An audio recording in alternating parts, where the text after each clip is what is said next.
All right, welcome to the Atheist Experience. I'm your host today, Don Baker. My co-host is Joe Zamecki. Howdy. We are live Sunday, January 28th, and we are sponsored by the Atheist Community of Austin, a nonprofit educational organization promoting positive atheism and the separation of church and state. We have our regular Sunday meetings on Sunday mornings from 11 to 1 p.m. We're going to meet now from now on at Ventana del Sol on 1834 East Oltorf at Burleson Road. And this will be our regular meeting location. We are no longer meeting at Romeo's, except on the first Sundays of the month where we have a lecture. And this coming lecture will be at the Austin History Center at 12:15. It will be February 4th. And we'll have UT history professor Howard Miller, who will talk on the atheist moment, the sudden and remarkable emergence of public atheism in George Bush's America. So that should be a great presentation, and that will be our lecture. Our lectures are free and open to the public, and we encourage atheists and atheist-friendly people to come down, and anybody who's interested in the topic, that'd be great. Our first meeting at Ventana del Sol will be February 11th, and that will be a special meeting because it's our 10th anniversary, or 10th birthday of the ACA, and we're going to have a little celebration there. We're going to invite old members in and members who have been involved with the group all along, and come and talk about old times and how the group has changed and what we've done, how far we've come in those 10 years. Our birthday is February 10th, 1997, so that's when the ACA was formed. We have a couple other events every week. We have dinners after the show at Threadgill's. So tonight, if you want to join us after the show, we'll be at Threadgill's about 6:30 or so. This is the one just south of downtown at Riverside and Barton Springs. And atheists or atheist-friendly people are welcome to come down and meet us and chat with us and say hello. We also have happy hours on Thursdays at 7:30 at Ninfa's at 214 East Anderson Lane at 183 and I-35. For more information, see our website at atheist-community.org. It's up here. Besides the TV show, we have an internet radio show, bi-weekly internet radio show called The Nonprophets, Prophetess. It's geared at an atheist audience, whereas this show is geared at a sort of a general audience. The Nonprofits just had a show January 27th, so the next show will be February 10th. I believe it's at 2 o'clock. It's on the graphic there. You can participate by listening directly to it and participating in the chat room, or you can pull down the audio after the fact and listen to it via MP3 download or the podcast. Let's see, another announcement is February 12th is Darwin Day, and we celebrate, atheists are pretty fond of Darwin because he was a great scientist and gave us this wonderful theory of evolution, and we'll be celebrating that. For more information on that, see www.darwinday.org. If you have comments or criticism or kudos to us on the TV show, you can tell us at TV at atheist-community.org for feedback. Our show is now available both in this audio format, and we're also pumping out video of the show via Google Video. So you can check us out there, or you can go to our website and take a look at it there. DVDs are also available for purchase if you want a higher quality one. And so we want to sort of say howdy to all folks that are listening to us in other cities and other venues, and so that's great. So today we have Joe Zamecki on, and Joe is an old member of the ACA, and you've actually been on the show a number of times before, isn't that right? Yes, I am, and thank you very much for having me back on. Mm-hmm. This is a great day for me. I was the first co-host of this TV show when we started her out, and it was a lot of fun. So how many years ago was that? It was about 7 or 8 years ago, right? The fall of '97, I believe. Okay. And we just got started in winter in earnest with live shows. The first show was not live, of course. We actually did that at a cafeteria, First Cafeteria in North Cross. And it was me and Don Rhodes and Mary Sue Osborne. And there's a copy of that floating around somewhere, but it was a great day, great show. Yeah, we have some of the old shows that are available for purchase or available in our archives for people to take a look at. So, yeah, I'm really liking the website for this show also, because I can go and listen to the show if I missed it live. So, but y'all do a great job here, I have to say. I was around in the early days of the show, like I said, and I've seen a whole lot of improvements. Changes, but a lot of improvement, especially in the technical quality. And y'all are very sophisticated. We were kind of new to it back then. We have a fairly technical show, and we have guys working miracles behind the scenes here. Besides the two of us, there are 4 or 5 people helping out behind the scenes, and we got a couple audience members today. So we're thrilled to have them. Bravo. Bravo. Very good. So what do you got for us today? Several things. First of all, I wanted to say a big congratulations to one of our longtime members, Don Rhodes, who is also a board member of the ACA, because recently it was announced that he gave his 5th gallon of blood to the Blood and Tissue Center, and he got a mug much like this one. Yay, All Don. right. And I got mine for 1 gallon, and I'm hoping that he got at least 2 for 5 gallons, right? But that's a good place to go. We do a blood drive with the ACA about every month and a half or so, as often as we can and be eligible each time. And we usually go to the North Lamar Blood and Tissue Center, and I'm sure you've seen it if you've driven down by it. They've got a big RV out front for people to donate blood in, and it's very colorful and very nice. Anyway, that's a good thing to do, to give blood, because it's helping in a way that money can't buy. So congratulations, Don Rhodes there. Great, long-time member. I have a couple of pictures I'd like to show also. We have a little slideshow here on PowerPoint, and I'd like to talk a little bit about each picture. So if we could go to the first one there. This is a photograph, regrettably in black and white, but it's a great photograph anyway. A very historic moment for the ACA. This was in 1998. In November, we got the mayor, Bruce Todd, mayor of Austin at the time, to sign and create, his office created a proclamation for us, designating 1 week in November of 1998 as Give Thanks for State Church Separation Week. All right. Wow, right? I mean, only a few cities in the country have actually done that, and ours is one. And I just wanted to read some names off here. From left to right, we have some older members, originating members of the group, some of them. Kellen von Hauser on the left is arguably the founder of the group. And then next to her is Howard Thompson, another early originating member. And then the mayor, Bruce Todd, who was reading our proclamation at the time. And I can't tell who's exactly behind the mayor there. It looks like Don Rhodes to me. Oh, I was meaning behind his head. But yeah, Okay. There's Don Rhodes to our right of the mayor there. And next to him is Spike Tyson, who was the director of the American Atheist General Headquarters in Austin for a few years, and a longtime Vietnam veteran atheist activist, a good friend of mine. And then next to him, of course, is yours truly. My hair was a little longer back then. And then there's Terry Garrett, who was a casual man that day, and he used to work full-time at the American Atheist Headquarters with me and Spike.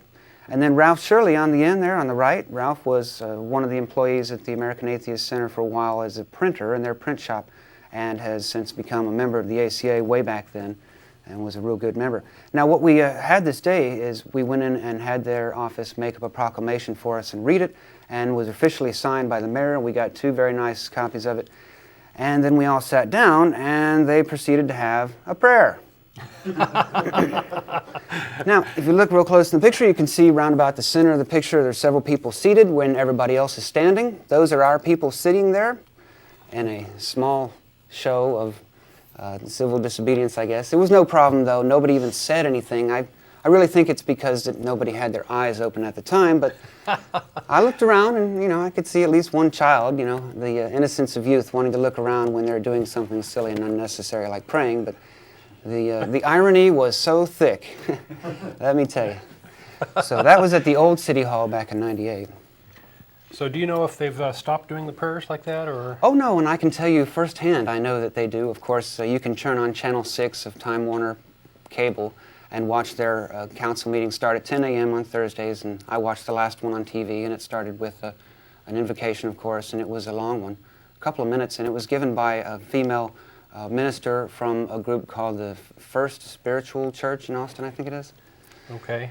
And it was so ironic. Once again, irony at City Hall. She was saying basically, it was actually a lecture more than a prayer, but she said basically, we've got to listen to people who disagree with us, and we've got to give tolerance and show tolerance for people who disagree, and not try to shove our views on them and their freedoms, and not try to infringe on that. And so she was doing that in the City Hall chambers, City Council, government function, organized prayer, in the schedule and everything. So she got a little 15 minutes, actually it was a couple minutes, And then I went and spoke on Thursday about some crime problems in my neighborhood, totally unrelated to this, but it was a lot of fun and very educational.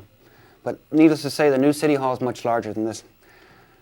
So, moving right along, we have another picture here of an atheist in Gulfport, Mississippi. This is Detective Sergeant Stephen Schlicht of the Gulfport Police Department. And you're seeing him in a mass of rubble, an area that was devastated by Hurricane Katrina. This was just a few days after the hurricane hit, and that's what Gulfport looked like at the time. I visited Gulfport in Biloxi, and it was a beautiful place. But anyway, he was a police officer among many others there who did a lot of overtime in the aftermath of that disaster, and he wrote Pretty tough letters. job, Yes. right? Mm-hmm. So there's lots of looting and lots of folks that are needing help and all sorts of things, right? Right. As we know, there were lots of different crime problems and not just the logistic problems, but we also heard there were a lot of people saying there are no atheists in the hurricane zone. At least one prominent celebrity said that. And So that's like a variation on the there's no atheists in the foxholes, right? That we'd all go run away, or we all go, pray to God because it's just so awful or whatever, right? That's the thinking, right? Exactly. So here's an example of someone who is a real live atheist that actually did some really wonderful stuff there as part of his job. Yeah, and he responded to the comments made that atheists are not courageous enough or caring enough to do things to help out by writing letters to the editor, and got an op-ed piece or two put into nationally syndicated newspapers. Got some notice doing that, got my notice, and quickly became a member of the ACA. All right. In Gulfport, Mississippi. All right. So moving right along, we have some more photos. This is of our National Day of Prayer picket at the State Capitol building on 11th Street in Austin back in 2005. And last year's was a bit smaller, but I didn't also have photos of that handy. But this one is a great photo of a lot of our people picketing here. And if you'll notice, right on 11th Street sidewalk right there, we got a lot of passersby. And it was a beautiful day anyway, but people coming in and out of the Capitol, jogging down the sidewalk, driving down the street. We're all basically reading our signs with curiosity, and we did get several thumbs up and people stopping and saying, hello, very nice work you're doing here. And in 2005, when we did this, there was a lot of music, Christian music, coming from the steps of the State Capitol outside where they were having their event, and several people, including employees of the Capitol building, came and commented to us that the music was terrible. Thank you for being here and picketing the music. And I said, it's not about the music so much, but while we're here, there's another... Go. So, you got another picture? I was going to ask, maybe you can tell us what the protest was about and why that was important. Good point, thank you. Yes, the National Day of Prayer is a yearly event put on by some evangelicals in America, whereby they basically go to government offices and state capitals and the White House and various other places, and they get government officials involved with endorsing prayer while they have a whole day, a whole schedule of prayers. And I've actually got the latest copy of the Good News Journal, a Christian newspaper, in which I found the full-page ad for this year's 2007 National Day of Prayer events at the State Capitol. And it's hard to read, but I'll tell you there's some amazing things going to happen in our rotunda this year.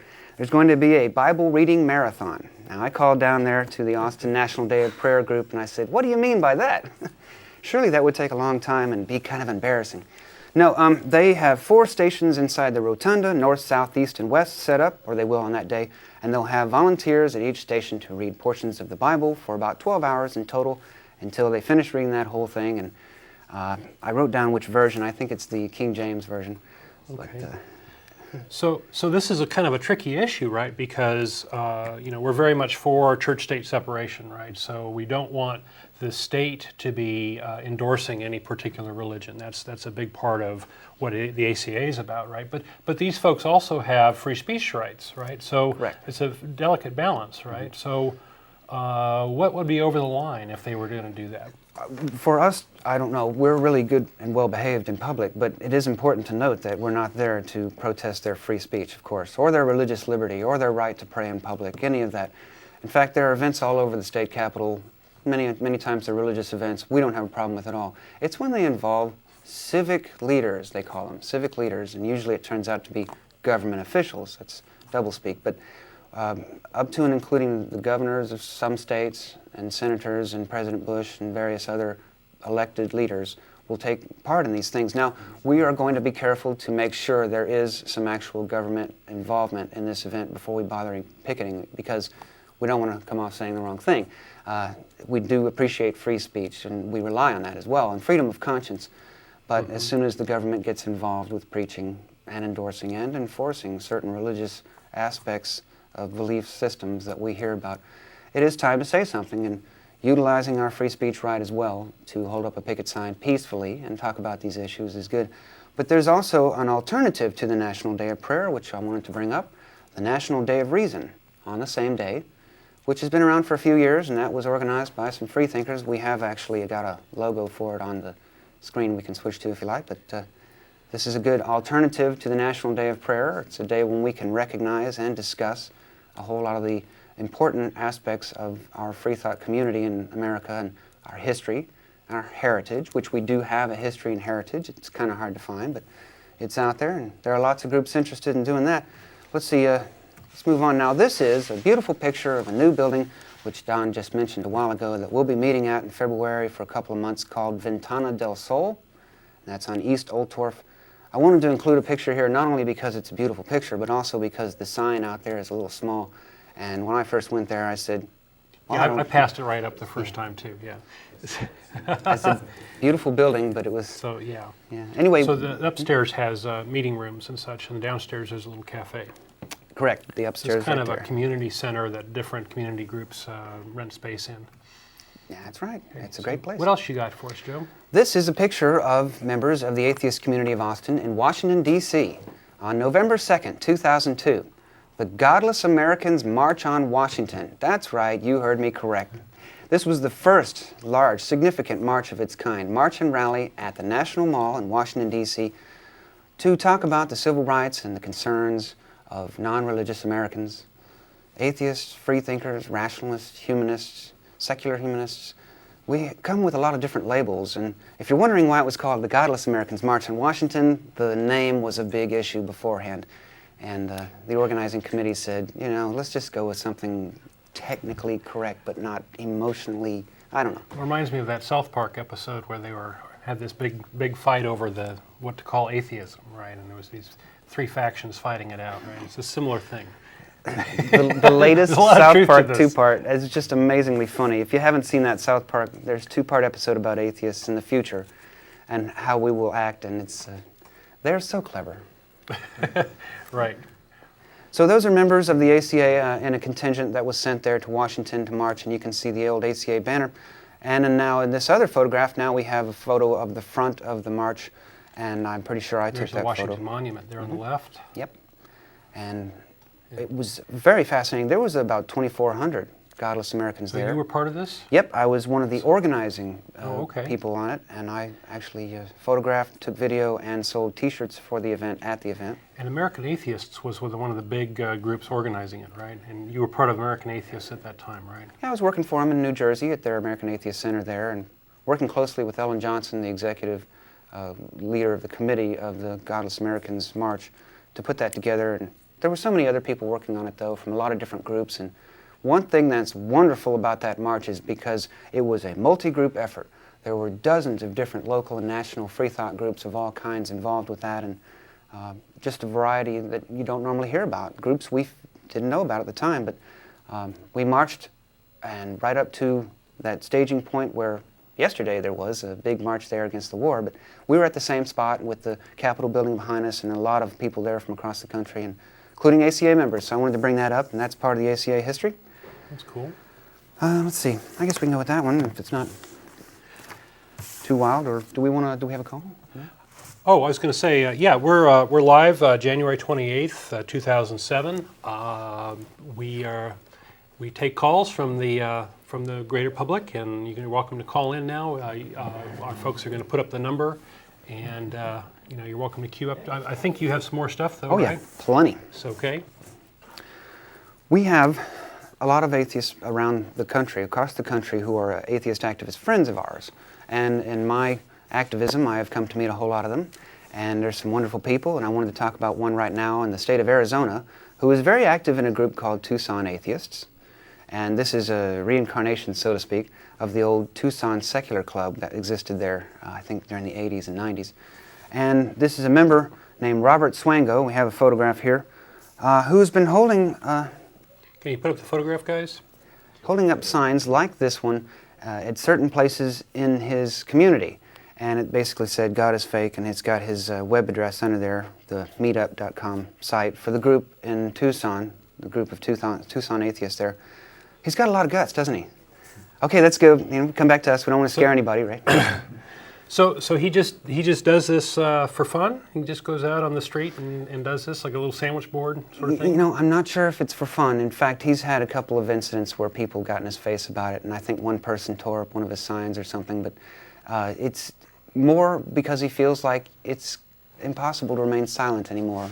For a lot of us atheists, not everyone, of course, but like they were saying at the anti-war rally yesterday, it's hard to sit at home and not say anything anymore.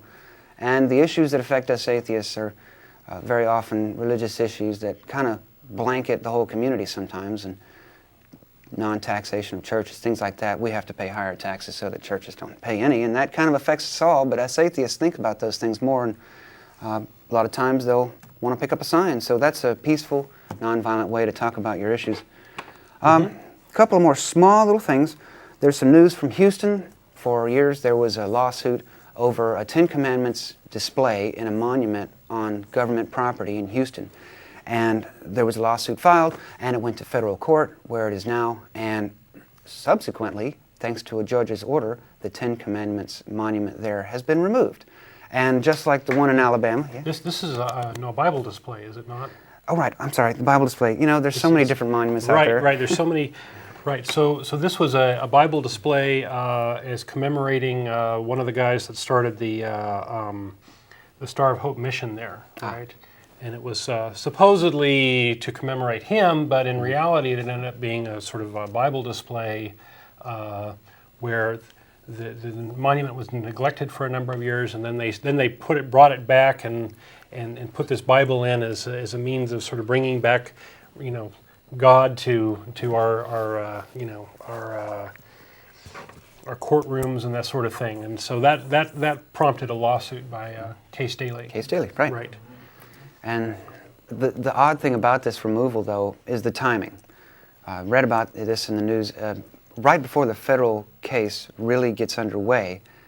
A federal judge in another court has already ordered it to be removed. I believe it was a federal judge. And they removed it. However, they removed it right before this next level of federal court begins, basically creating the situation whereby the plaintiffs have a case that is now moot. And it's tough to continue in a court case against a monument that's been removed. But it's been placed in a closet now, I understand, much like the Ten Commandments. Right, so there's some question over the motivations of these people, whether they're really removing it or whether they're removing it long enough to let the lawsuit drop so then they can put it back up again. So yeah, we're going to be watching that as a church-state separation issue. For better or worse, we have a lot of people in our government who are willing to try to promote religion with their power in government, and this is the sort of thing that we really don't want to have, right? We want to have a fair government that's fair for everyone and not promoting any particular religion. So, that's why we care so much about church-state separation issues, and we follow these court cases. We follow the Ten Commandments case. We were involved with that. We had an amicus curiae brief, which was helpful with that, and we've been following a lot of the other different cases around the nation. Fortunately, things have quieted down a little bit in the last year or so. I would say so. I don't know what that might be, but we're grateful that's quieted down a bit. Well, I'm also grateful that this particular monument's been removed because I heard, I could be wrong, but I heard that inside the casing where the Bible is, they had neon inside there to attract your attention at night. And it hasn't worked in a while, I understand, but that's what they... Yeah. Neon around a Bible. We got a call. Garish. Not yet. Okay. Not yet. Okay, so we got that. Did you have other news? Because I can... A few things, but you go ahead. Yeah. Okay. Well, there was this documentary on PBS not too long ago that I hope people caught. It was on Frontline, which is a great news program on PBS. It was called The Hand of God, and it was a documentary about a family who was affected by a pedophile priest. And so the sort of star of the show, if you will, was this adult man who was dealing with the fallout from being molested and coming to terms with that. And his brother was the filmmaker, and so they sort of did this as a way of sort of healing, examining the issues and healing as a family. And it's really sort of very sad to see how messed up a particular victim's life is, right? Because they have trouble trusting people, and they have lots of barriers up, and they end up missing out on a lot of things that we who don't have to go through that take for granted, right? So being able to hold a job and care about something, or being able to be intimate in a marriage, these are things that are very hard for these folks to do. And as it turns out, there were tens of thousands of victims over multiple decades by pedophile priests. And the churches, the Catholic Church's response to this is basically to do whatever they can to avoid any responsibility. And they've done things like browbeating the victims, saying, God will get you if you tell on us, or exerting their power over the people. They play guilt games, like they say Jesus died for your sins, so that you think you could handle this, right? So if Jesus suffered so much, you can suffer a little bit too. They've even had a lawsuit where they sued on so-called church-state separation grounds, saying that basically the Catholic Church wasn't subject to the laws of all the other people are subject to. So in their mind, a church-state separation meant that they could do whatever they wanted and disobey any law that they wanted. Of course, they lost that suit. So in the documentary, the filmmakers confront some of the higher ups in the Catholic Church that were sort of responsible for overseeing this pedophile priest, and they basically said, well, we didn't know it was causing any harm. So, and I've been pretty bent out of shape and burnt up about that they, that they would use an excuse like that they didn't know it would cause any harm. To me, that's an admission that they don't speak to any God that cares about kids. It means that they either worship a pedophile God, or they worship no God at all, which is probably the case as far as we're concerned. So I view this whole pedophile thing as just corruption from top to bottom. God apparently gets off, if God exists, he apparently gets off on the molestation of children. There's absolutely nothing in the Bible that is prohibitive against pedophilia, so you can't possibly read about that there. I mean, most people have this as sort of their common sense, right? They think that harming children is a bad thing, and it's just sort of blatantly obvious, but apparently not the priests and things. So there's no prohibition against pedophilia in the Bible. Children are the property of parents. That's how it is in the Bible. If you want, read about Lot and his daughters, where he had incest with them, threw them out to would-be rapists, and then later had incest with them. So that's kind of how the Bible is. The Pope has issued, Pope Ratzinger has issued an edict that interfered with the investigations of these. He did this while he was Der Panzer Cardinal, when he was running what used to be known as the Inquisition. What is it called? The Council for the Keeping the Faith or something. Anyway, that's okay. But so the Pope was sued about this, but he ended up ducking out of the lawsuit because he claimed diplomatic immunity. So the Pope gets off scot-free. We go and kill Saddam Hussein for no crimes at all to Americans, but then the Pope ends up getting off scot-free, even though he has interfered with these cases. The church hierarchy, none of them have yet to see the inside of a jail, although they've been moving these pedophile priests around for decades, right? This has been going on for multiple decades, at least since the 60s, maybe much earlier. In a just world, the church assets would be seized for racketeering, in my mind, right? Any other group that would be running a pedophile ring would be closed down and shut down immediately, but the Catholic Church. And to add insult to injury, the believers are still giving money to the Catholic Church. So it's like nothing has been learned, nothing has changed, no responsibility has been taken. So I've been pretty upset about this. So anyway, so So in the news, part of the reason I'm bringing this up is in the news we had a little article that apparently the Catholic Church owns a PBS station in the Rio Grande Valley in Harlingen, and they own. And so what the Catholic Church did down there is they decided not to show this Frontline episode, right? So they own the church, they own the station, they can decide what's on it. So that's what a great reason for that churches should not have owned stations like that. So the things continue. They're still playing games. They're still ducking responsibility and so. By the way, did you hear about that Las Vegas priest who's now on the run? No, what happened? Apparently, he sexually abused one of his female parishioners, an adult, and then hit her over the head, injuring her, and then took off. And now the police are putting it out all over CNN, Fox News, put his face all over, with the collar and everything. Oh boy. Ooh. So, Yeah. who knows? Well, we all know that being clergy doesn't make you any more moral than that. In fact, the Freedom from Religion Foundation publishes a paper every month or so, and they have a whole page, a big page devoted in this newspaper to what they call black-collar crime, which is all the different things that have gone on in the last month about who's abusing what, who stole what, who did this and that, and it's all clergy and deacons and all this. Anyway.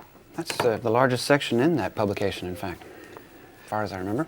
Okay. Do you have anything else for now? Well, here and there. Here and there. Why don't we take some callers? We have a Judge on the line. Hello. Hello. Good afternoon, gentlemen. How are you? Good. How are you? Your reception's real bad here on my digital. First of all, I want to say my name is Judge, and I'm a recovering Catholic. Okay. And secondly, we as atheists, have to quit using the Bible to defend our non-belief, as you just did.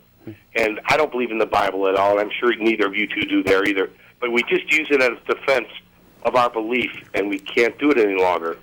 So I've never heard anything in the news about an atheist gone bad. I always hear about a Christian gone bad, a priest or a clergyman or whatever, as you just talked about the gentleman in Las Vegas. What we're doing is feeding them with the energy, with the ammunition they need to come back at us. Face it, I can't spend money in this country without it saying, "In God we trust." So I'm not understanding how you think we're enabling the Well, theists. you just said, just look in the Bible. The Bible says nothing about pedophilia being wrong. I don't care what the Bible says. Pedophilia is wrong, and I have no Bible to. Well, a lot of people think that this is the basis of morality, right? That the Bible or the Ten Commandments, one or the other, that everything that needs to be said about morality is in there, and that I wanted to sort of point out that that's a myth, right? That there's a lot of atrocities and horrible things in the Bible. Of course, it's mythical. You and I both know that, but there has to be another way that we can get our message across without using that and having them feel even more persecuted as Christians. I think everyone should believe what they want to believe, but I don't think I should have to live in a state or a government that is ruled by Christianity. Face it, Sundays, you can't buy liquor, Mormonism, dry counties, Baptists. Why do I have to live under that rule when I don't believe that same faith? Well, I agree with you. It's not a freedom. Mm-hmm. And I just don't want to give Christians any more reason to think we are the black devil or whatever, because if I don't believe in God, I obviously don't believe in the evil devil demon either. And what they believe and base everything on is faith. And I have faith in the fact that my mind is bigger than their Bible. And I just want to leave with this thought. Okay. If there was no God, man would have created one, and I believe that was Voltaire. So, Sure. Well, we created thousands of gods, right? Yeah, right. But I just, once again, if Christians can believe what they want, Mormons can believe, whomever, Buddhists, I don't care. But please let me equally express my non-belief if I accept their belief. Sure. Very good. Well, great. Well, thank you very guys. much for Talk calling. to you later, man. Bye. All right, bye-bye. Yeah, he's got a good point. it is kind of hard to talk about atheism without talking about religion sometimes. But yeah, I mean... Right, we spend an awful lot of time sort of pointing out the problems of religion when maybe, maybe we should just ignore it. I don't know. Right. On the other hand, though, there's so much going on. I suppose that's two basic directions with talking about atheism versus religion, or just atheism, is either the good of atheism or the problems of religion, which one reason why I would cover both is because when we turn on the TV set, we usually hear the opposites of both of those angles. And our government, at the same time, and in Congress, has said that those atheists need to be quiet. When it came to the pledge decision with Michael Newdow, a lot of Congress people really railed against us non-believers. It was kind of sad, but yep. I think our best qualities are ourselves, and the fact that we don't dilute our own lives or disturb or interrupt the natural flow of life with unnecessary and harmful fantasies. But okay. Well, we're live Sunday, January 28th. Feel free to call us if you have questions about atheism or our topic today, which is Atheist Activism. And after the show today at 6:30, we're going to go down to Threadgill's. We got a big crowd here, and we'll all go down and have dinner. Folks are welcome to join us. Atheist-friendly people are welcome to come down and join us. If you've been anxious to meet other atheists, or you've been feeling isolated or whatever, come down and have dinner with us and chit-chat. That's something we do every week after the show. Now, I have a question for you about atheist activism. I know that one of the things that you're really excited about is going out and picketing and being visible and raising people's consciousness towards issues. Does picketing really work? Does it really make a difference? That's a really good question. Mm-hmm. It really depends. You got to pick and choose your battles, of course, and make it fit right with what you're trying to do and come off the right way, of course. And that can be difficult sometimes, depending on the topic, because a lot of times we want to picket about something negative going on, because maybe nobody else is saying these things or whatever. But very often we'll have a demonstration for good, for positive, like in support of the Constitution. And that's happened in Washington, D.C. There was a nice non-religious person's rally in support of the Constitution and other things like that.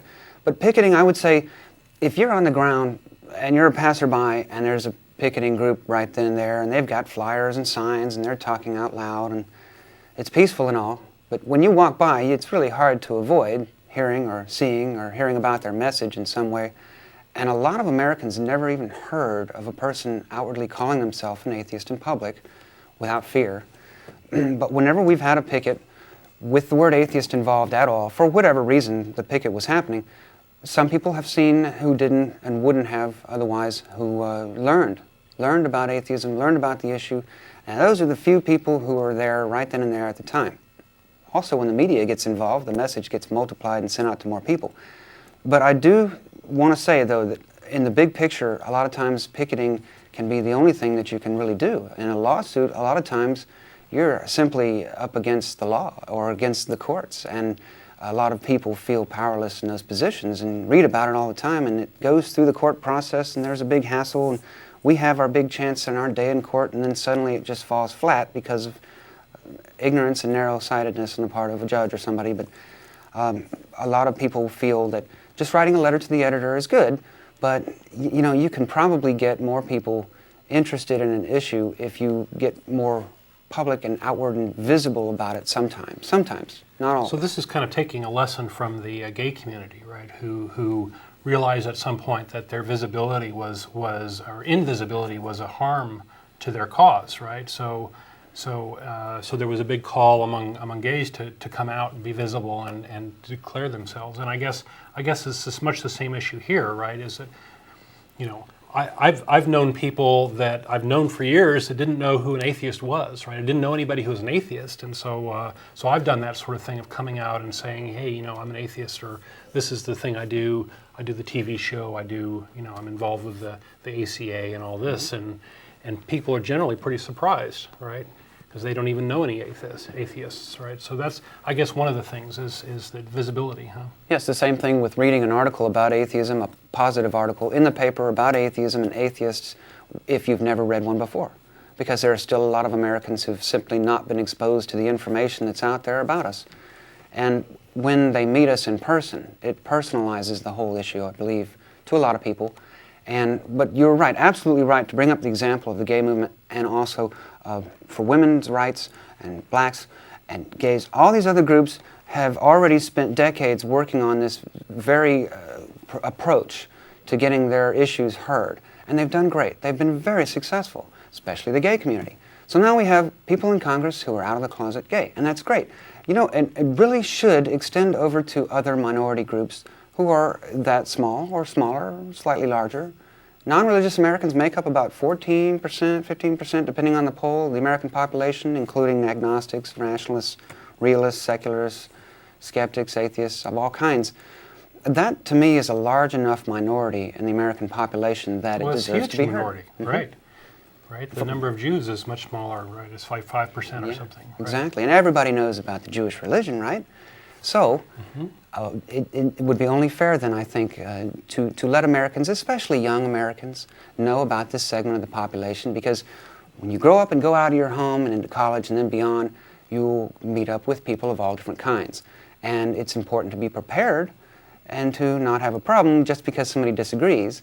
And I think a lot of times hearing about minority groups in the news on a street corner, proudly, legally, peacefully saying something can help.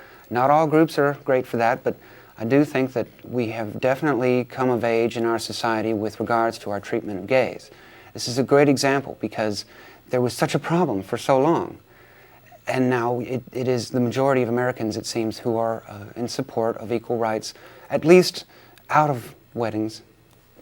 That's coming soon, I swear. I think it's a good thing that it should be perfectly level and even for everybody. Law-abiding adults want to get married. Why step in and say your love isn't valid enough or something like that? And so, well, the religious folks think they own the word marriage, right? So that's the deal there. But I wanted to follow up on another little topic that you brought up, and that is that most of our battles ended up being fought in court, right? And they end up being, church-state separation battles generally, right? Where some group is promoting theism in an area where they're not supposed to be, like school prayer or the Ten Commandments monuments in the government buildings and such. And these court battles, I think, end up, being very long and drawn out, and they often get sensationalized in the news and such, right? Where I remember when the Ten Commandments case went up, it was sort of unusual in that the guy doing it was a lawyer who was not a practicing lawyer, but he was, having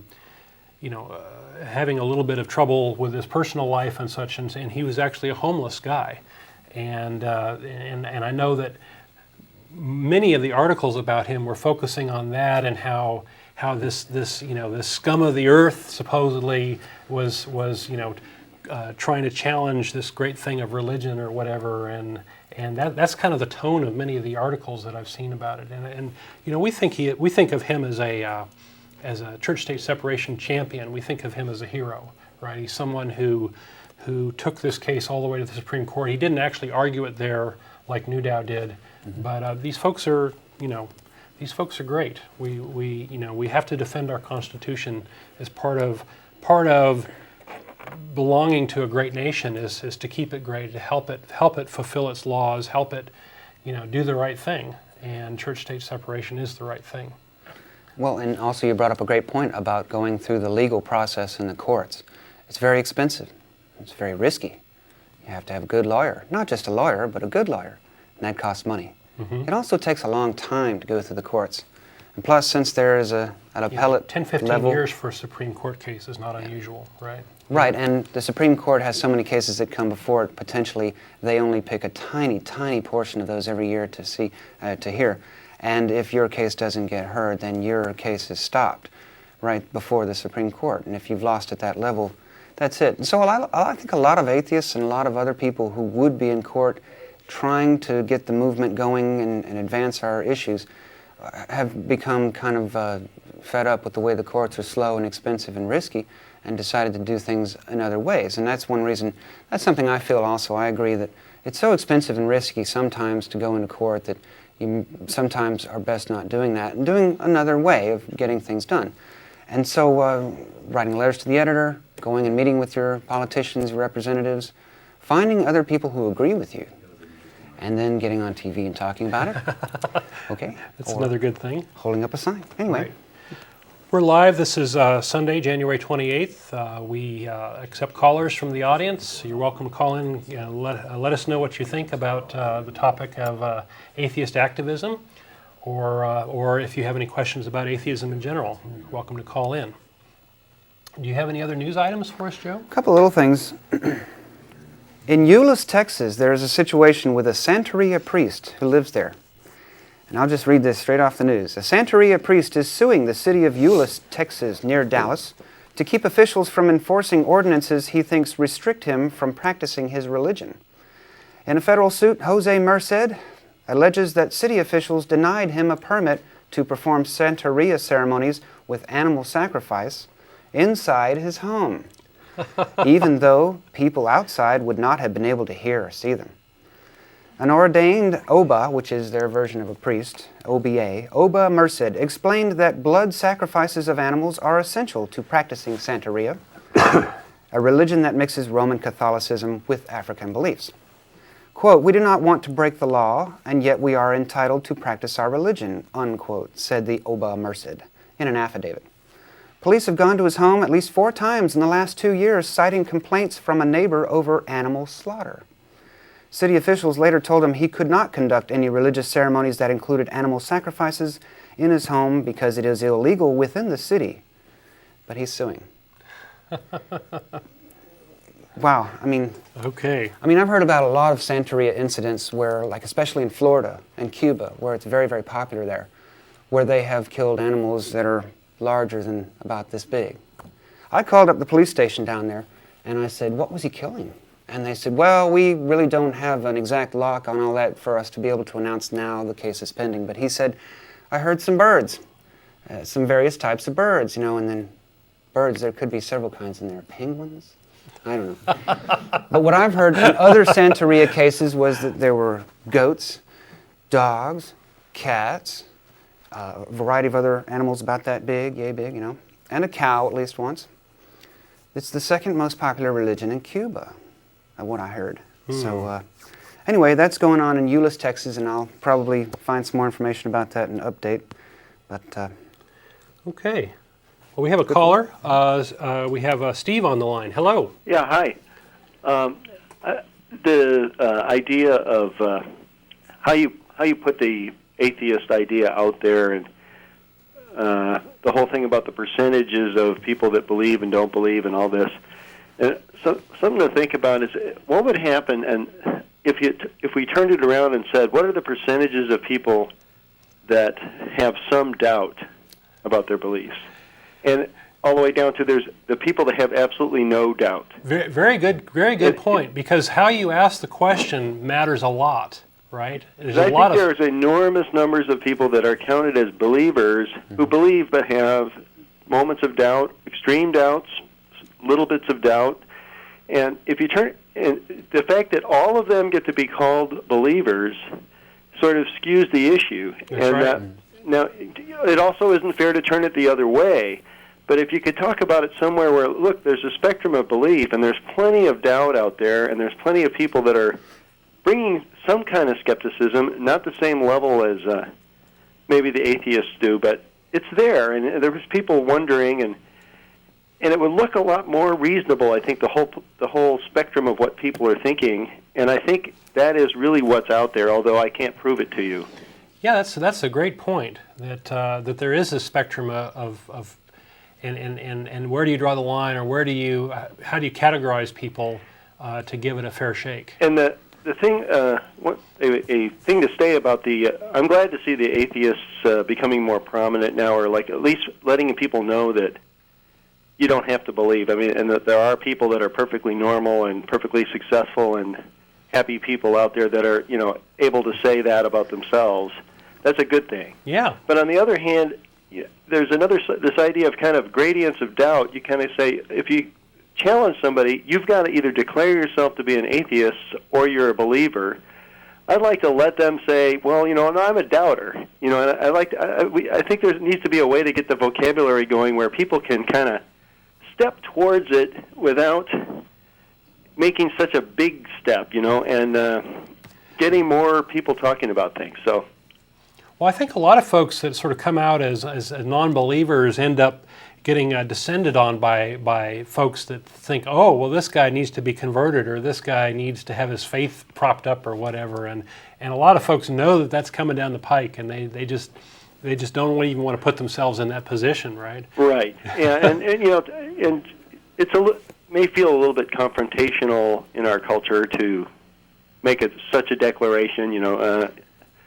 Just it might offend people, or there's all kinds of worries about that kind of thing. So it's so maybe as a suggestion to folks, people could just say things like, I don't know, or the verdict is still out, or I'm not convinced.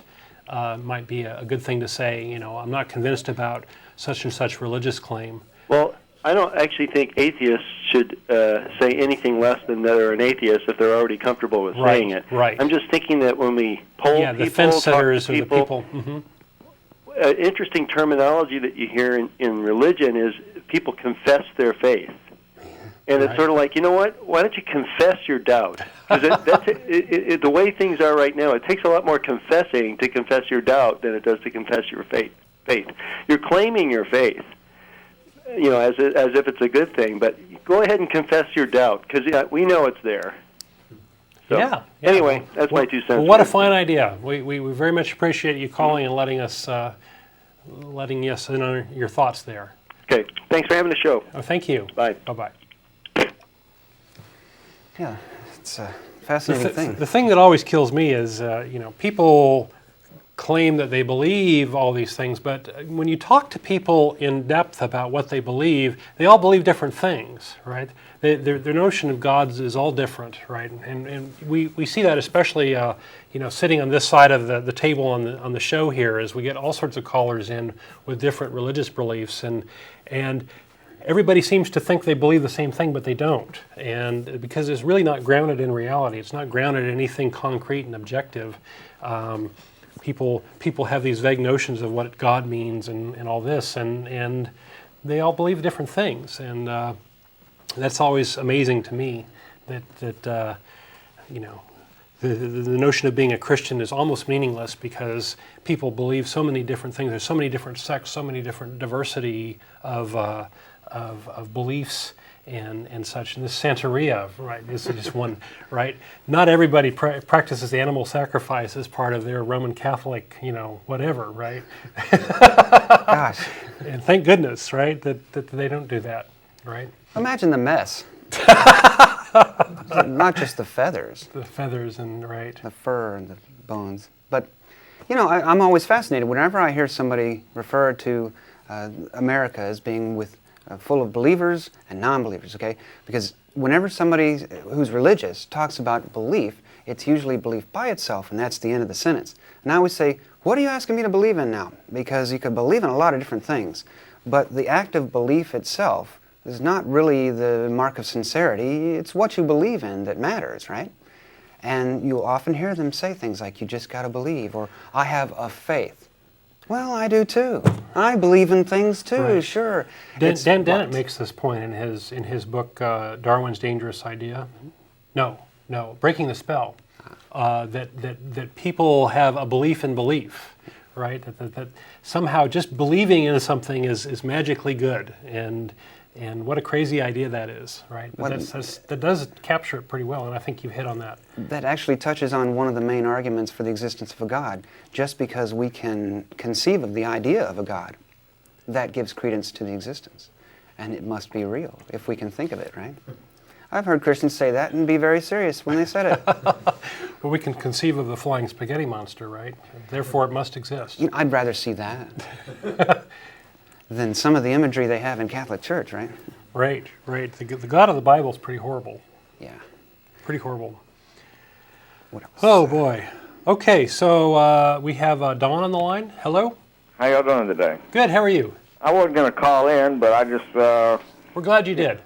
I respect y'all for standing up for your rights and everything. I don't believe in one religion, one way of believing, and I don't believe in war. I don't believe in killing people, and in the name of whatever, God. Okay. But I didn't know if I want to know if y'all believe in love. Well, we're human and we have experience of love, so there's Right. not much to believe in, right? But do you believe that it heals? It's a pretty wonderful thing. I think it's a big part of human experience, and does it heal? I don't know. It might make you feel a lot better. Yeah, well, I would just, there's fear, and then there's love, and in the Bible, it just says God is love, and that is one of the simpler forms I like to believe that God is. If I can love everybody for who they are, accept them, not exactly like them, but to love that they were created by, not me, by maybe one creator that made all of us human beings. Well, we can embrace our humanity without necessarily making claims about who created. I have a belly button, and I imagine you do too, and that's evidence that you had a parent, you had a mother, Right. and I have a mother, and everyone has a mother, and It's very abstract to be on this planet, and and to try to put things in a box, and I can't put God in a box. I can't define anything other than just to treat people right, and y'all sound like you're treating people right, and whether that's called God or whatever, or atheism, could you just make a point on the atheism point of that view? I would like to, yeah. go ahead. This goes back to another issue of what is atheism without religion? Is there much to talk about? And I would say, yes, I learned a lot about love and relationships with people from having experienced the negative, twisted version of those things in the Catholic Church and in religion in general. But this helped educate me, and it helps me to understand that there is some significance to what's happening in religion, because it does help to shape the minds and thinking of young people, like I was. And what I found, first of all, when you open the Bible, you hear God is love, and in another page you hear fear God and keep His commandments. And even as a child, I figured out that there is a contradiction there, and that people like us who don't need to say things like love equals fear, and that respect is not anything to do with it, it's just fear. I've asked Christians that too. Are you talking about respect? And they'd say, well, yes, sometimes they say that. And I'd say, why doesn't it say the word respect? Why does it say fear? Well, the bottom line is it was written at a time when that was a whole lot more common and accepted. We have grown as a society and civilization and advanced and learned from that. And one thing I learned from Christianity is that love is mostly people-centered. When people say, I love Jesus, they're talking about themselves and a 5-letter word.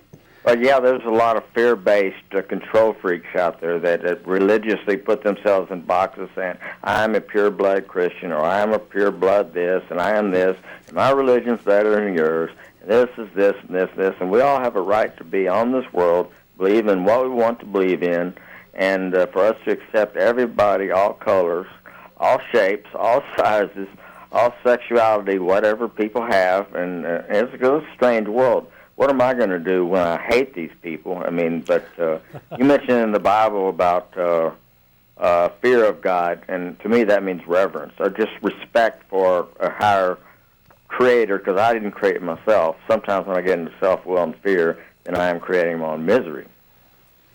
Well, You know what I mean? When I turn it over to a higher self or higher being, like to love people and to give them the right and respect to be who they are, and it helps my health, for my mental health, for one thing. All right. Well, thank you very much for your call. Okay, thank you. All right, take care. We're going to switch over now to Adam. Hello, Adam. Hi, fellas. How's it going? Great. We've spoken before. Okay. Yeah. Regarding the whole fear, love, respect, reverence, all that stuff, when I was a kid, I've always respected my parents. I don't know that I've always revered them, but when I did something wrong, I feared them. I always loved them. And I imagine that is, I'm an atheist, but I imagine that is the same kind of relationship that people have with God. Okay. What do you got to say? That might be true. there's a big difference, though. How? And I've always said that you shouldn't compare a parental figure to God, because no parental figure in their right mind would do some of the horribly harsh things that God did. But a kid doesn't know that. Well, does that matter? Yes? Well, don't you want to be honest with your kids? I mean, you don't want to kill them and burn them, right? No, God did. You don't always want to be honest with your children. It's sad, but it's true. Oh, okay, can we leave out embarrassing parts without lying? Is that what you're meaning? And we want to leave out the things you can't tell a kid right now because it's an adult matter, right? You wait, but you don't lie. You don't create a fantasy, right? You don't go to the mall to help support this big, expensive, capitalistic fantasy to replace a nasty fact, do you? I wouldn't. That's a different animal. Very good. That's a different animal. See, when you think about it, that's important. If we can get nothing else from Americans and humanity in general, is just take a few minutes to think a second time about your religion. That's all. How about that? I mean, I think a kid, the world is so limited. And even as an adult, our world is so limited. We don't... Not quite sure I understand what you mean by that. As a kid, your world is home, school, your friends, the playground, so on and so forth. Right. As an adult, your world exists around what you do. Mm-hmm. And what you're exposed to. So what? Do you lie? I mean, are you saying that you can't tell kids? No. You don't lie. Good. No, absolutely not. But you don't necessarily force a child, or force anyone for that matter, to be exposed to everything. Sure. Of course. Sure. As a result of that, we all have opportunities to question. Some people don't. That's important to note. No, you have the opportunity to. Young people... I'm not saying that you necessarily do. There are a lot of people trapped in religion right now, especially young people who are vulnerable, who really don't have the ability to safely question what's happening around them. I used to be one of those. Or they know that if they do question, they'll be browbeaten or physically beaten or whatever, right? Yeah, and it's just like how dare you question God, right? Is the attitude in many cases. Just like any other forbidden thing that kids have to think about ahead of time because they've already experienced a situation where it's just not a good idea to do that thing, and questioning religion is very often one of those things for a lot of young people. Not all, of course, but go on. They should be. Yes, of course, that. Yeah, I guess that's all I had to say. Okay, Hopefully you've got another caller waiting to challenge you and challenge your viewers. Okay. All right, Adam. Thank you for calling. I'll be back. Okay. All right. All right. Well, raising kids, that's a tough issue, right? Makes you think. Yeah. But it's very clear that the religious groups want to get a hold of those kids pretty early on so that they can, plant those seeds of faith or whatever and make, adult tithers down the road. So, anyway. So, next we have Greg. Hello. You're on the air. Yeah, I have just a question about what's the difference between being an atheist and just not believing in God? Well, that's the same thing as far as we're concerned. Atheism is the lack of the belief in God or gods. Mm-hmm. And that's all it means. You don't have to know it or think about it in order to be one either. Yeah, it's just... what I'm trying to say is, it seems to me that most people who are... Okay, there's a delay in this. It's driving me nuts. Yes. Yeah, it's best if you listen into your phone and turn the volume on your TV down. Okay, I will. Okay. I just did that. Okay.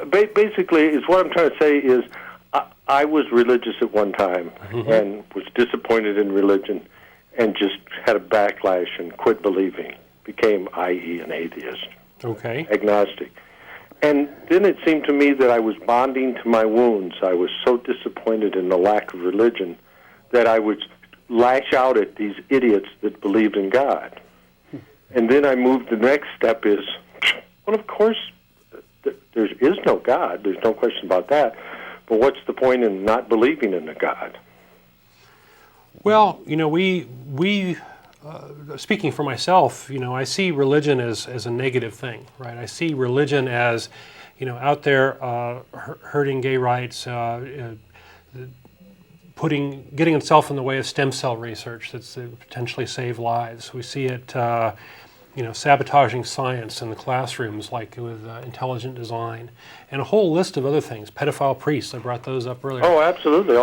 Everything you say is correct. So, to me, I see that as sort of unnecessary, right? We don't, if we shed our beliefs in these goofy things, then maybe we can have a better world. Well, don't you think for you personally, your soul, your whatever it is inside of you, don't you think you're bonding to your wounds? Don't you think that it's what we're for in life is what raises us up? And well, many atheists are consider themselves also as humanists, right? Which basically is a positive position that humans can solve our own problems, and we can tackle the moral issues, and we can lead a good life, and we can do good things without the need for God or religion or whatever. And I'm a humanist as well. I mean, we're here as atheists on an atheist TV show because we're atheists because atheism is kind of casting a wide net, right? Atheism we view it as a kind of an umbrella term that captures a lot of non-belief, right? A lot of people who are not believing in God or have different attitudes or whatever. It's a wide net, but within atheism there are lots of different sort of viewpoints. And humanism is one where it's really sort of a positive thing rather than just a this is not what I believe sort of thing, right? So it is more of a positive statement in the sense that you can say, I believe, that humans can solve their problems, and that's a more positive thing. Well, humans have to solve the problem. Right. I mean, it's just seems obvious to me, right? Yeah, I mean, it's obvious. I mean, my dad said, if you need a hand, look at the end of your wrist. Hey, there you go. Well, that's a great phrase. I like that. And it's just, I just have seen this show on off and on. I watched the TV, channel 10 and 16, and I honestly believe that it's healthier to work for something than to work against something. And then we call that positive atheism. That's something that we try to do. Because I just don't think you're going to talk a single believer out of his faith, and the people who don't believe already don't believe. Yes, you're right. There are a lot of people who are not going to change their mind, but we one of the audiences that we try to reach is sort of the fence sitters, the people who really haven't made up their mind or haven't gotten too steeped in dogma one way or the other, and we do get feedback from viewers that say, hey, you really made me think about this, or before I watched this show, I really didn't have an idea what to believe, right?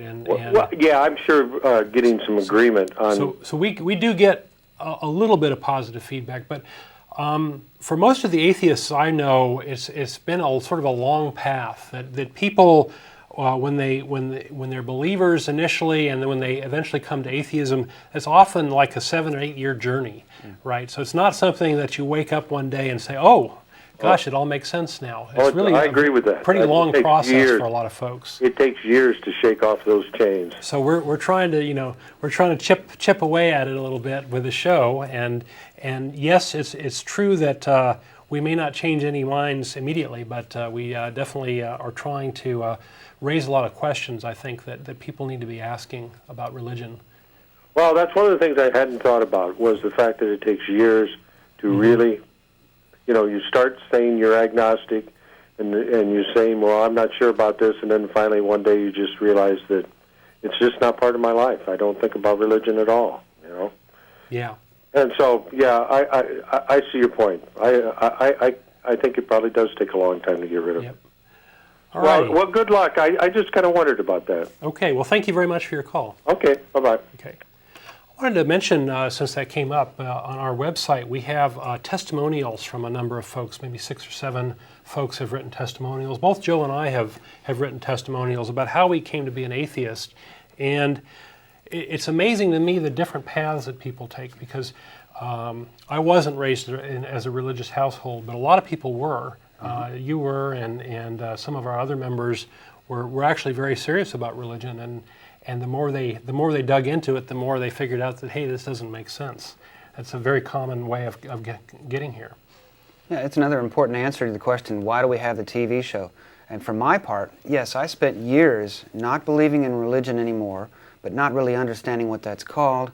I was an agnostic without even ever hearing the word agnostic, even after having years of religion classes. They didn't talk to us about agnosticism or atheism until I found an atheist organization.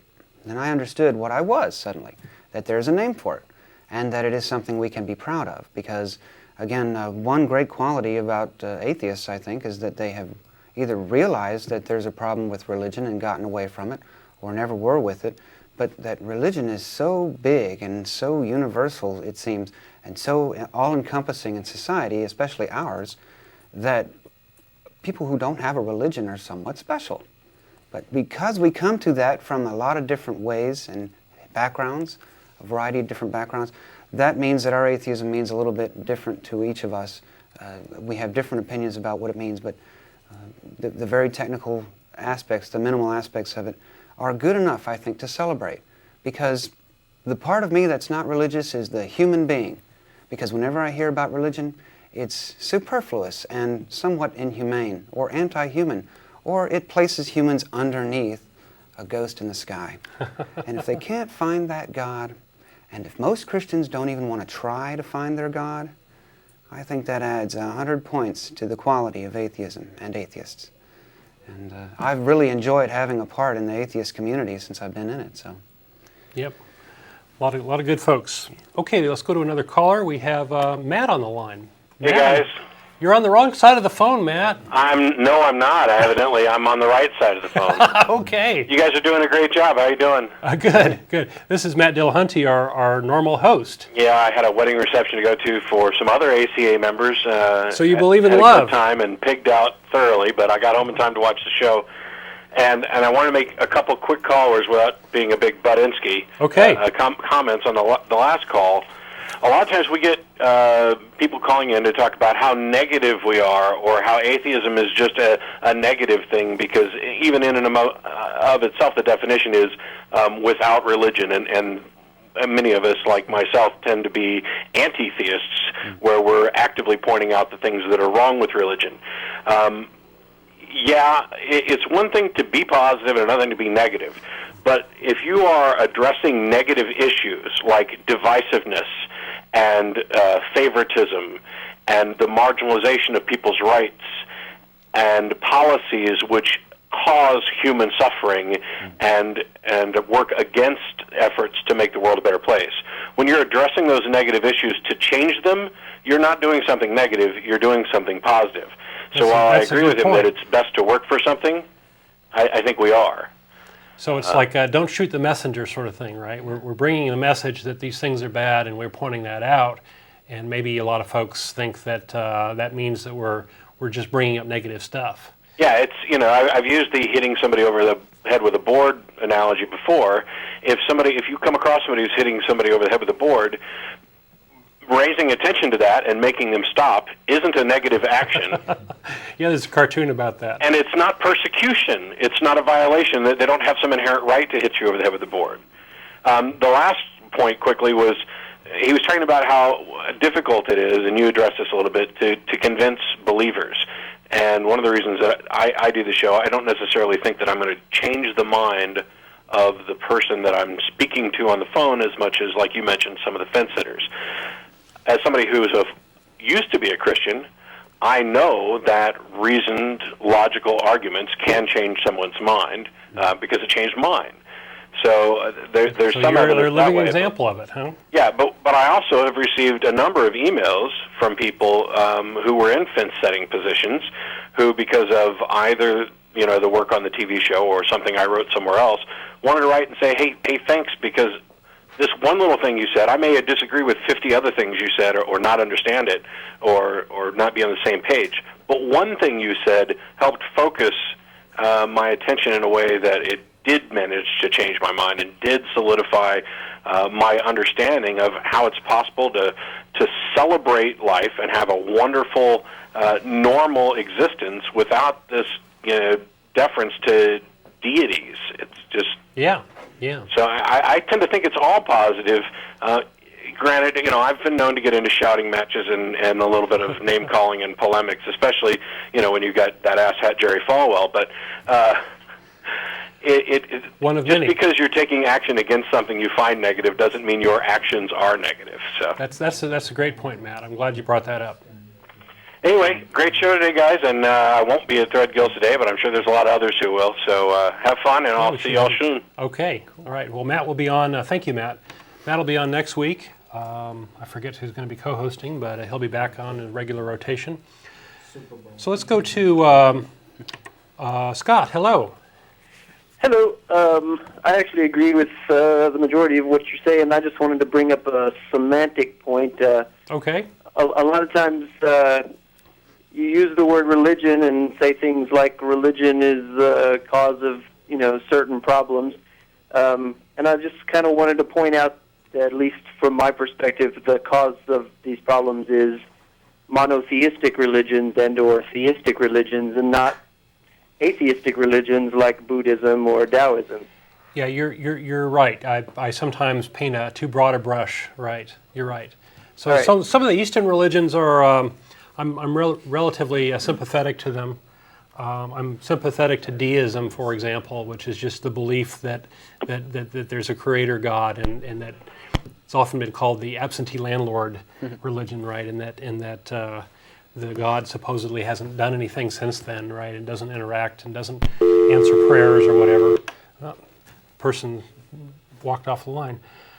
But yeah, Buddhism is technically atheism, is part of atheism, right? Because Buddhists don't have a belief in a God, although some Buddhists have some supernatural beliefs, like the this notion that of reincarnation and such. Not all Buddhists have that. Anyway, so thank you for the caller. Let's move to Bob. Hello, Bob. Hi. I like your show, by the way. First time I caught it. But I want to say that, one of the things that makes it difficult to try to convince someone who is religious about atheism is that for them, they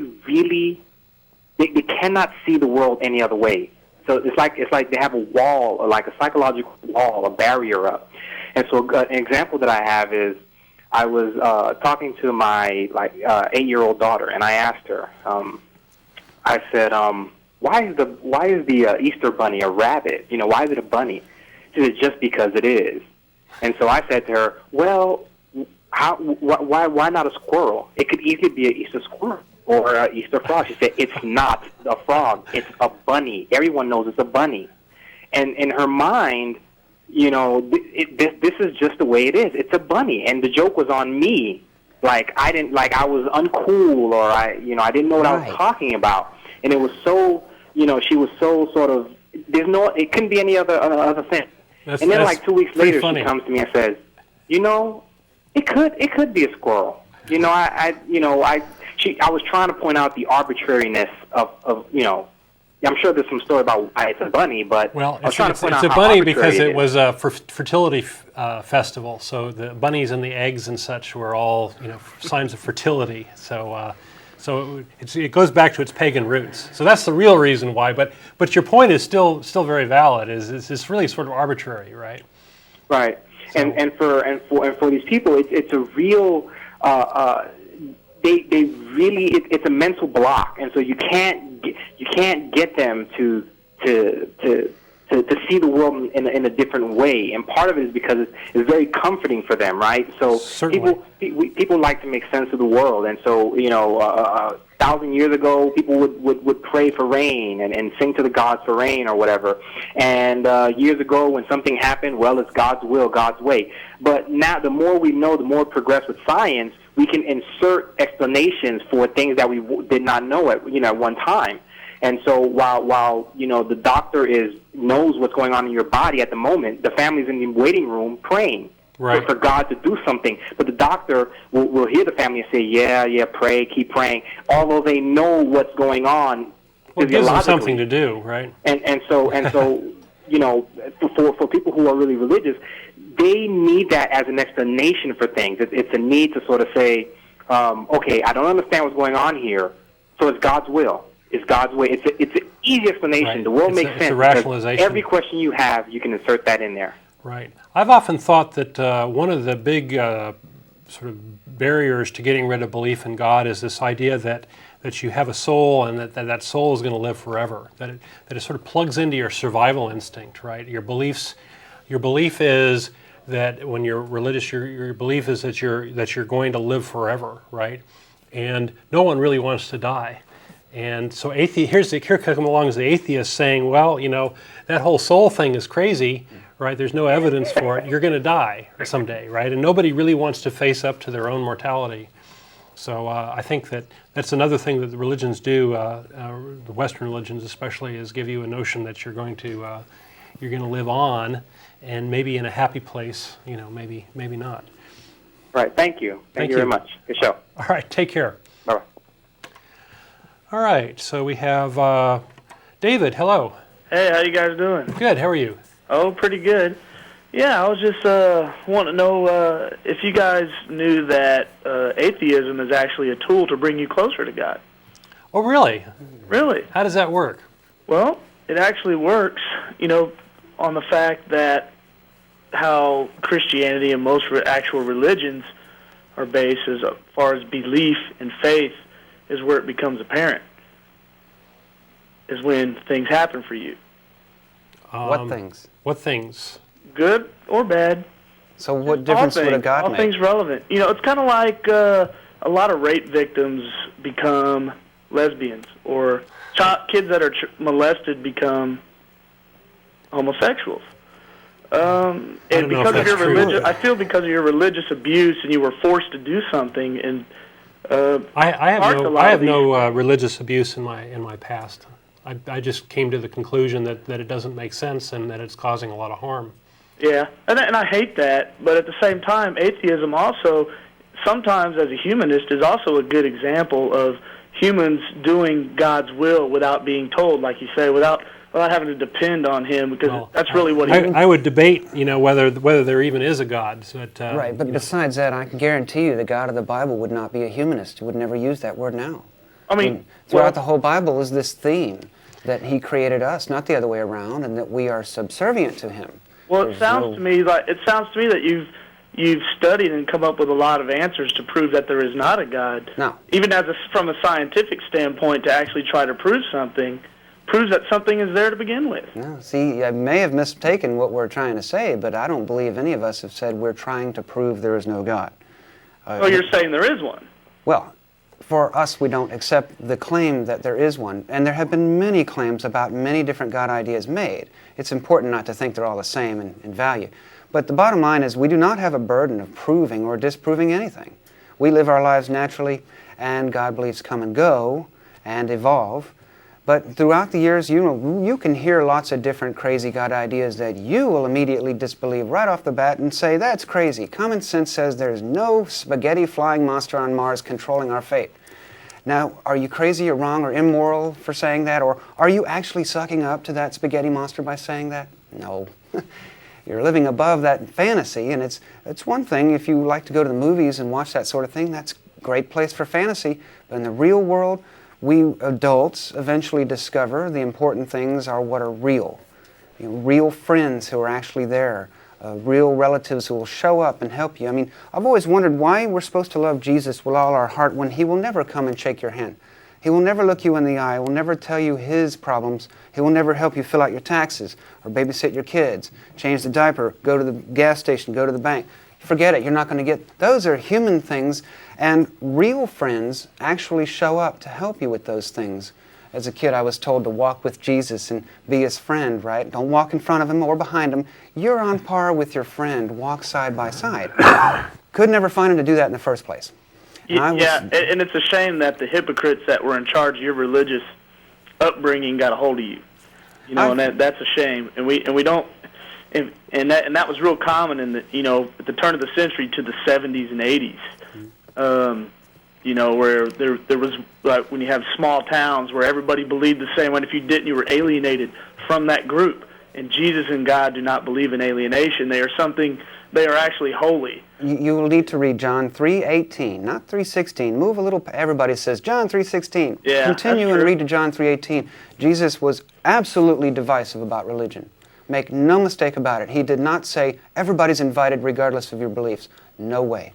If you don't go and play his game, his way, on his team, you're not getting onto the field. Simple as that. Do you believe Jesus existed? No, I mean, it's a character in a book of mythology. I mean, there may have been lots of people named Jesus a long time ago, maybe even that part of the world, but the son of a god, no. Right, dude. Now, so you are a firm believer in what, the theory of the Big Bang, or we could all be a bunch of people, worshiping Collier's Book of Encyclopedias on the Big Bang Theory. I don't know why you have to worship anything. Right.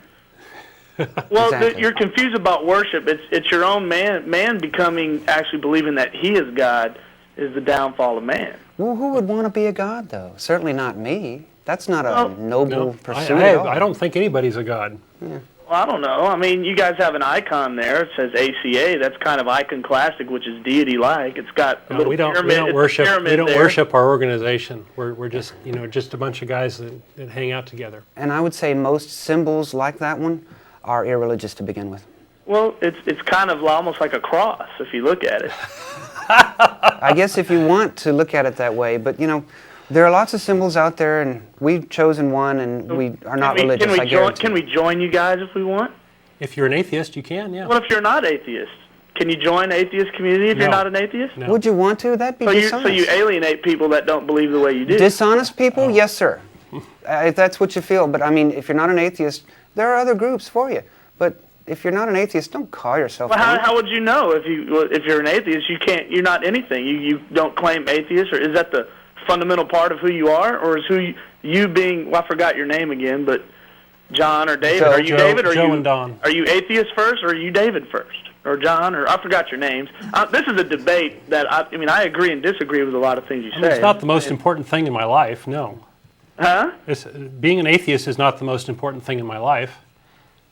Well, that's a good comment. See, I like that about you. Good. Okay. No, we're not obsessed. Anything with this. else? Well, so if I want to join, does it cost any money to join the AC? We have membership fees, and you have to have a pledge of being a non-believer.